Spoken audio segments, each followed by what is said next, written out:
Welcome to a brief introduction to artificial intelligence, the first of 6 Thursday evening sessions in the AI for Beginners series sponsored by South Hills School of Business and Technology. This series of free 30-minute online sessions is designed for everyday web and social media users. Each session will be live streamed via South Hills YouTube channel. In addition, the sessions will be recorded and made available for future viewing on our South Hills channel. My name is Marcia-Ann Tate, and I will be your instructor for this series. If you have any questions during this session, you can submit them to me via my South Hills email address, which is displayed on the session title screen. Now, let's start our journey into the world of AI. From healthcare to banking, entertainment to shopping, driving a car to weather forecasting, artificial intelligence is being used virtually everywhere in our world today, and the torrent of new artificial intelligence, or AI as it is more commonly referred to, related tools and services shows no signs of letting up in the foreseeable future. So whether we like it or not, we have entered the AI age with artificial intelligence already impacting our everyday lives in more ways than we can even imagine. Against this backdrop, the AI for Beginners series is designed to demystify artificial intelligence and provide some basic tools that can be used to help identify and evaluate AI-generated text and images. Along the way, we will also learn some basic techniques for using AI generators so that we can practice creating some AI content ourselves. Today's session provides an overview of AI and discusses the basic steps involved in creating AI-generated content. If you have recently used Google's Chrome web browser or other Google-related apps, you may have encountered Gemini, what Google describes as its general AI model. In practice, Gemini and its counterparts such as Microsoft Copilot and Meta AI serve as AI assistants, AI content generators, and much more. In order to retrieve AI-generated content, such as text or images, using Gemini or a similar generative AI tool requires the user to enter prompts, which consist of information, sentences, or questions. So I'm going to demonstrate how quickly you can create AI-generated text and images using Gemini. And for this demonstration, I'm going to type in sentences for the prompts. So first, I'm going to ask Gemini to generate text using the following sentence prompt. Compose a 200-word essay discussing the 3 most important benefits of using AI in the healthcare industry. So I'm going to click here, and here is the prompt going in. And there's my prompt. I'm typing in that sentence. And once I type in the prompt, I'm going to click on the submit button and watch how fast, I didn't edit this at all, watch how fast this text can be generated by Gemini. It takes me longer to type in the sentence than it does Gemini to create the text. And there you go. There's my 200-word essay with 3 most important benefits using AI in healthcare according to Gemini. Okay, so see how fast it actually it works. And now for the second example, I am going to ask Gemini to create an image. And this time around, the prompt sentence that I'm going to use is create an image of a black standard poodle sitting in a field of flowers. So here we go. Let me click this to start this. See if it looks like it's actually hung up here for a second. There we go. Again, the prompt is submitted, and then voila, I get 2 variations of an image coming up here of a black poodle sitting in a field of flowers. So as you can see, it is very easy to create AI-generated text and images. So what is actually behind this? Where did AI come from? What was its origins? And how does it basically work behind the scenes? There are a multitude of definitions of artificial intelligence. For instance, Colorado State University Global defines artificial intelligence as, quote, a technology that allows machines and computer applications to mimic human intelligence, learning from experience via iterative processing and algorithmic training. Three important concepts wrapped up in that definition. The first is this idea about an iterative process. This is not new. This is a practice where you build something, you refine it, and then improve on it. So teams have long used this for doing projects where you create something, you test it, and you revise it until they're satisfied with the end result. So that is one aspect of AI. Another one is this whole idea about mimicking human intelligence. It is trying to mimic the human brain. It's computers mimicking what the human brain does. And then the third one is this whole idea about training, that you have to, just like we have to go through education, humans are educated and learn more through the education process. AI does the same thing. The basic functions of artificial intelligence are solving problems, answering questions, making predictions, and offering strategic suggestions. And so these are the basic functions of AI.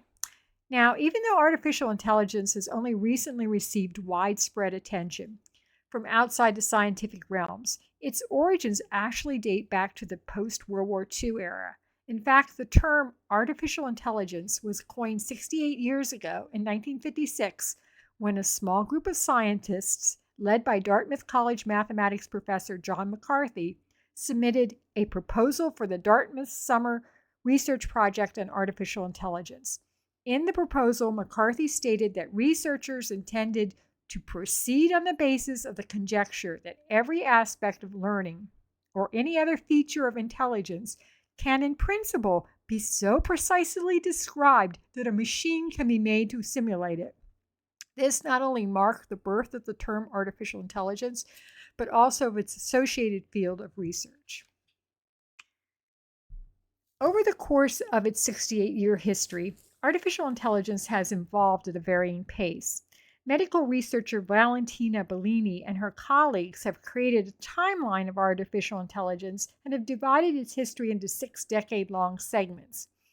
However, the timeline shown here on the screen doesn't take us to the present day, wherein we are experiencing nothing less than an AI tsunami. But you can see how it has gone decade by decade, how AI has evolved over this time.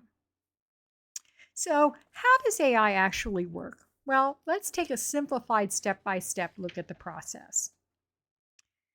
As mentioned earlier, in its most basic form, artificial intelligence involves making computers mimic the workings of the human brain. As Valentina Bellini and her co-authors noted in their 2022 Biomedical Journal article about AI, quote, artificial intelligence was born to allow computers to learn and control their environment, trying to imitate the human brain structure by simulating its biological evolution. And this illustration from A Complete Guide to AI in Simple Terms provides an elementary visual explanation of how AI works. It's important to note that AI isn't just one single technology. Instead, it involves a variety of interconnected technologies. There are different types of AI, each with their own level of complexity. These types range from reactive AI, the simplest type of AI, to self-aware AI, the most complex type of AI, in which AI possesses an awareness of its own thoughts and emotions. The sequence of steps or stages involved in developing and deploying AI systems is referred to as AI data pipelines, or AI pipelines for short. The flowchart you see on the screen shows the steps or stages typically included in an AI data pipeline. Let's take a closer look at each step of the process. So step 1 involves data collection, and that is the collection of relevant data used to train and evaluate the AI model. And data can be from any time frame. So it can be new data, it can be really old data, or it can be a combination of the two. And data can consist of anything from the text of scholarly journal articles, it can be images, it can be videos, it can be newspaper articles, it could be web pages, reviews, countless other content. So the data can be any number of countless things. However, something to keep in mind is that the quality of the data collected is extraordinarily important. If you've heard of the old saying, garbage in, garbage out, that definitely occurs with AI. So if you have poor quality data that you are using to put into the system up front, your output is going to be equally poor quality. And then we have the second step, which is referred to as data pre-processing. And this is just cleaning up the data that you've collected and normalizing it, or trying to make it consistent so that it is cleaned up to put into to add to the system. So that is the data pre-processing stage. How long that takes depends on how well the data was gathered. So if they did a really good job and it was really nice, and it is again like this whole idea about neatness. So if it was really done well for the data collection originally with the data, this step would not necessarily be that long. But if the data needs a lot of cleanup, this step could definitely take a lot longer to do. And then after data pre-processing, we have what is known as feature engineering. And in this step, we extract, select, or create relevant data features to help the AI model learn patterns and make accurate predictions. This step may involve statistical analysis, what they refer to as automated feature selection techniques, and other techniques. And once we've come up with the features, then this is when we do the model development. And the AI model architecture and algorithm are selected in this stage based on a specific problem. So there are a lot of different AI systems out there that are meant for use in different circumstances.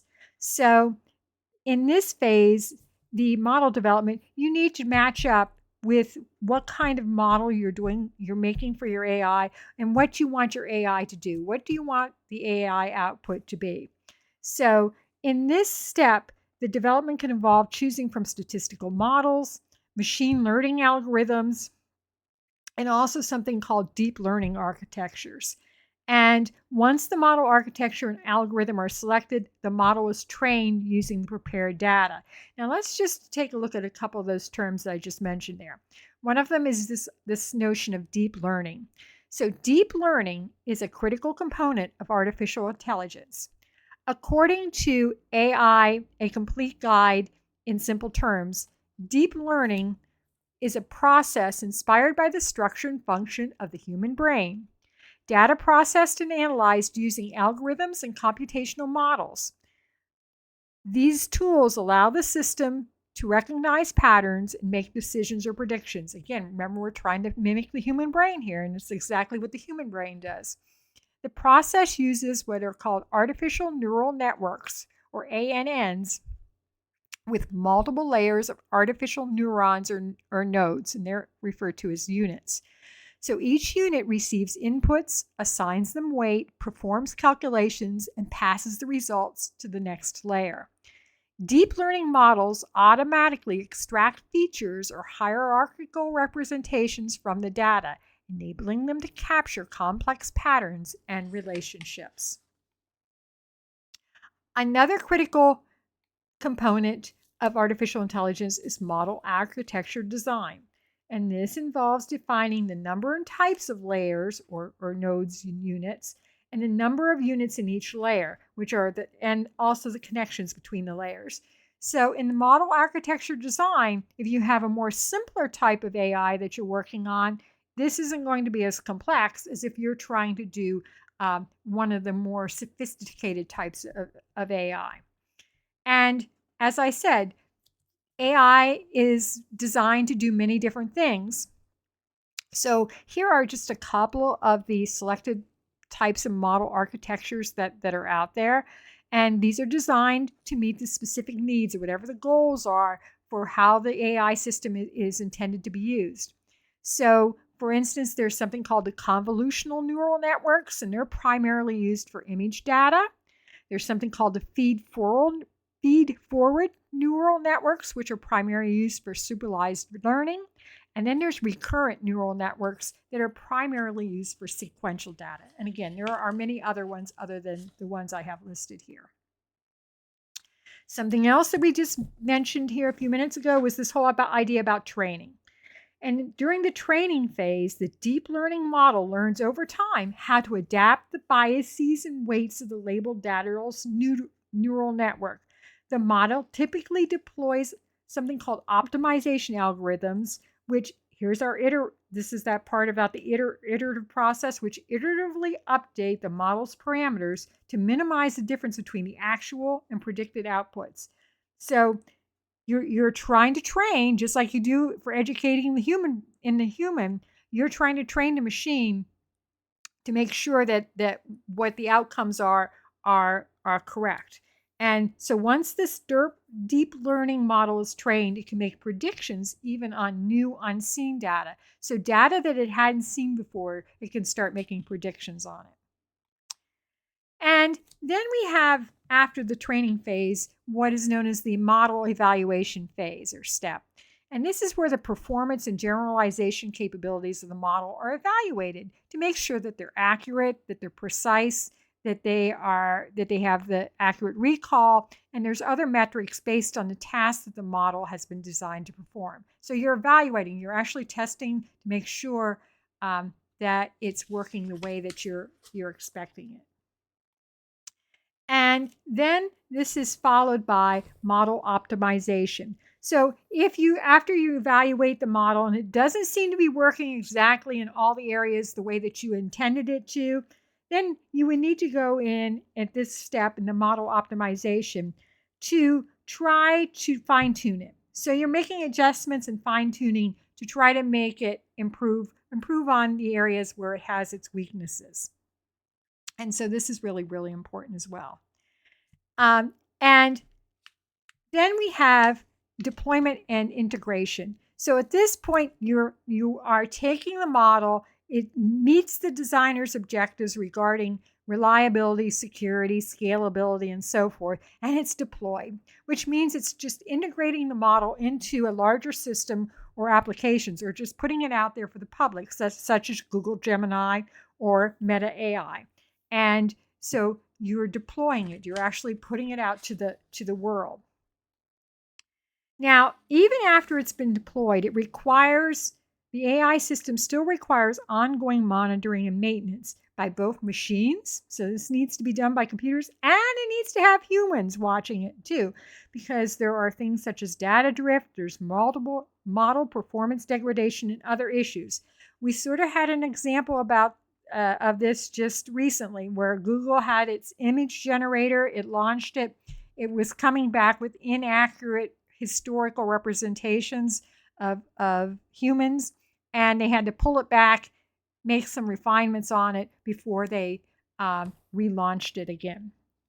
So this does happen. Even after all those steps, it doesn't matter. You can still have issues, and you would have to make adjustments to the system again. One last item I want to add here that's not included in that AI pipeline flowchart, and that is electricity.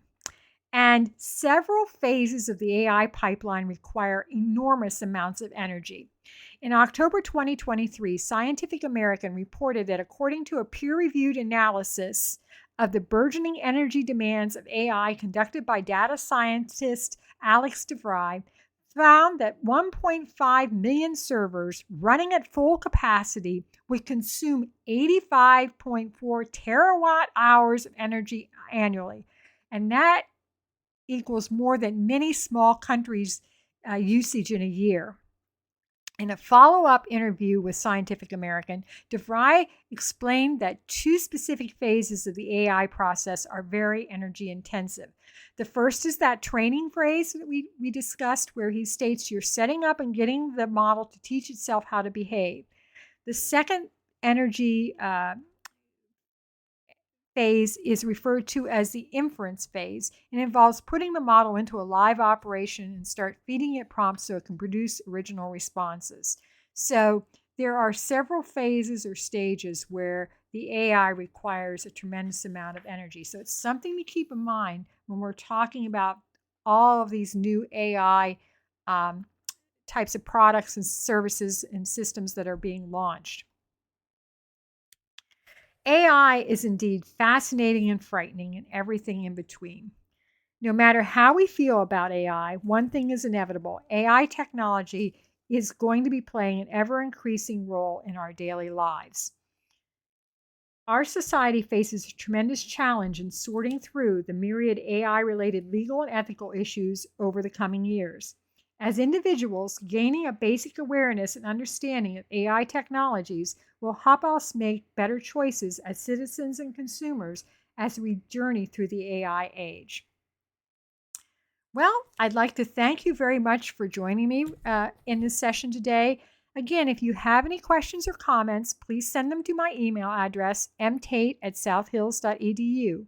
Also, if you have any suggestions for future topics, please let us know as well.